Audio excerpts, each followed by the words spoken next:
He wanted to jump on the machine and follow her, but where could she be? The destination dial was broken. The stability dials made no sense, totally uncalibrated. She could literally be anywhere in time and possibly space. He had no idea if the device could still move to a different location. He hoped it was tied to the path of the planets to return to the same location, but in a different time. He opened the present, his hands shaking. It was an antique silver fob watch, and as he turned it around, he saw an engraving on the back. "Happy birthday, all my love for all time, love, Letty." He sat and could hold back the tears no longer. He reached into his waistcoat pocket and pulled out a small box and opened the lid. A beautiful emerald stone set into a silver engagement ring sat on a blue velvet pad. He was hoping to have the courage next time they met to ask her to marry him.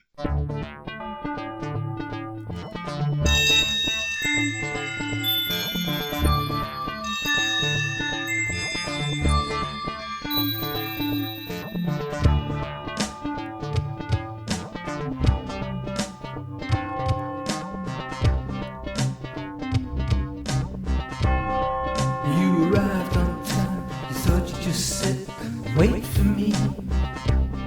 But fate played a trick and changed our destiny. But the date was set and I was late, there was nothing I could do. Now I have to go through time and space to find you. To find you. To come and rescue you.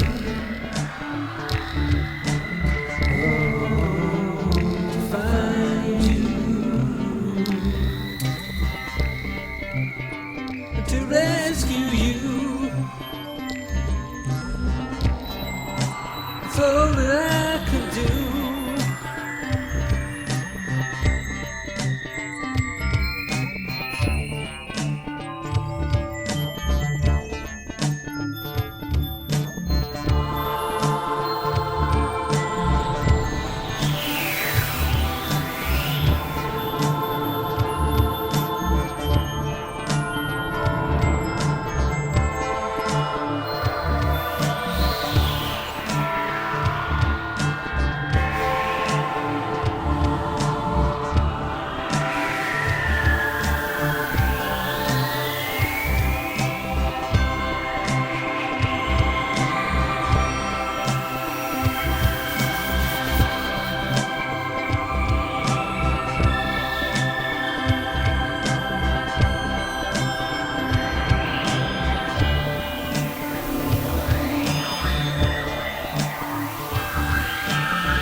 He quickly stood up.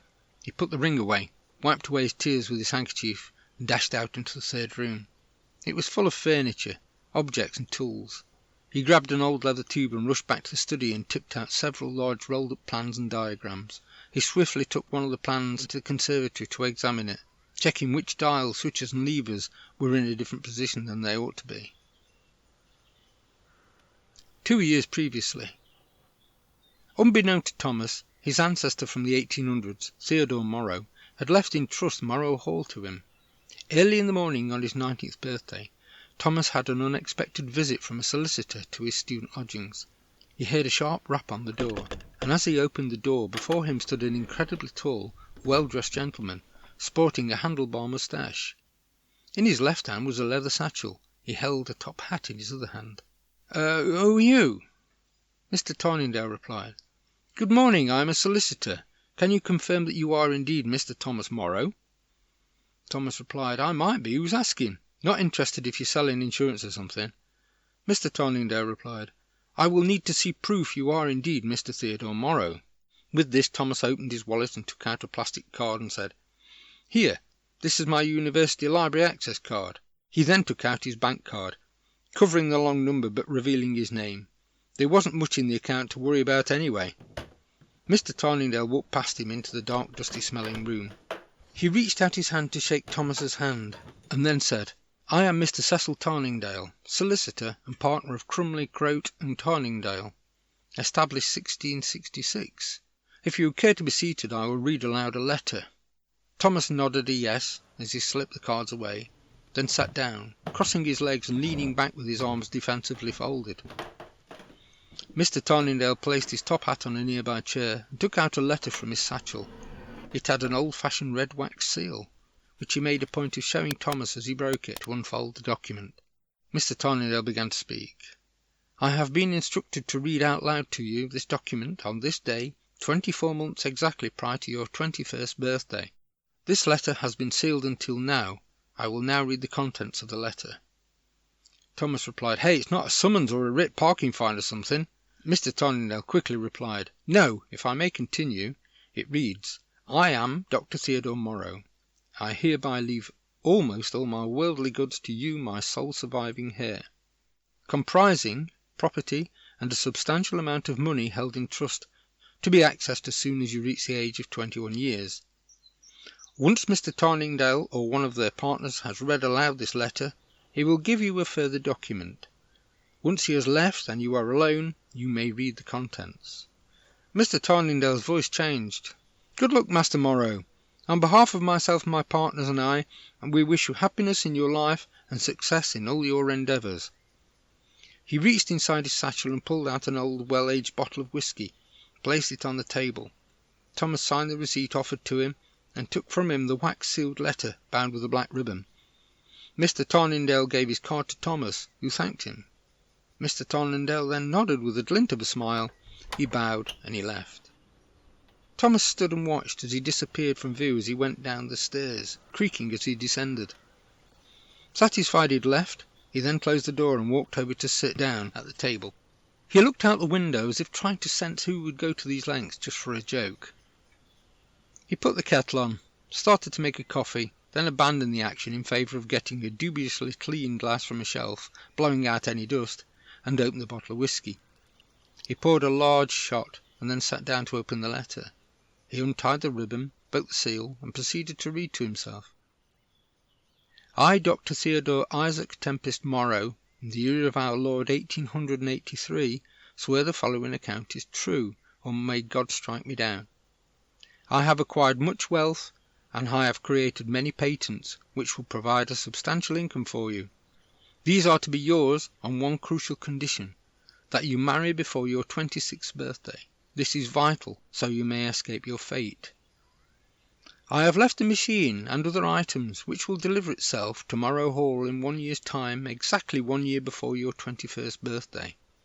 A condition of my will is that you must be living solely within the property by that date. It is time my story was told.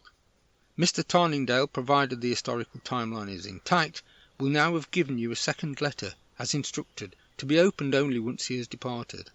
He will give you a card to contact him should you wish to clarify any details and to ask any questions concerning my investments.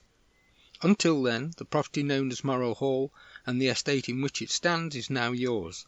The solicitors of Crumley, Grote and Toningdale will use monies allocated to make good the messuages attached and begin any restoration upon and within the structures and buildings that may be required after its long period of neglect. This will be conducted in phases, which will become clearer why as time passes. Someone must be playing some elaborate big joke here. Just has to be.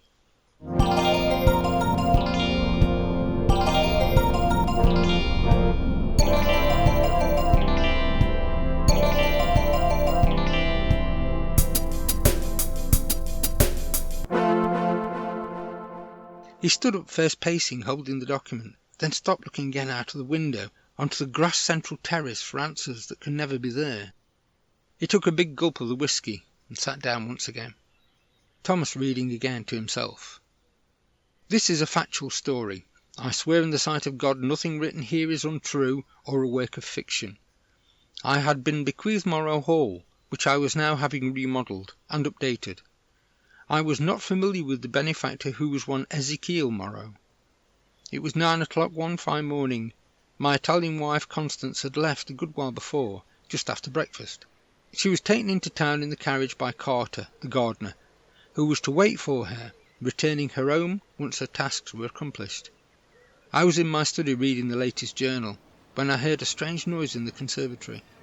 I immediately walked over through the glass doors to the adjoining conservatory to witness the room shimmering and an alarming sound unfamiliar to me. The conservatory was partially obscured by an object manifesting itself like some ghost in a fake medium seance.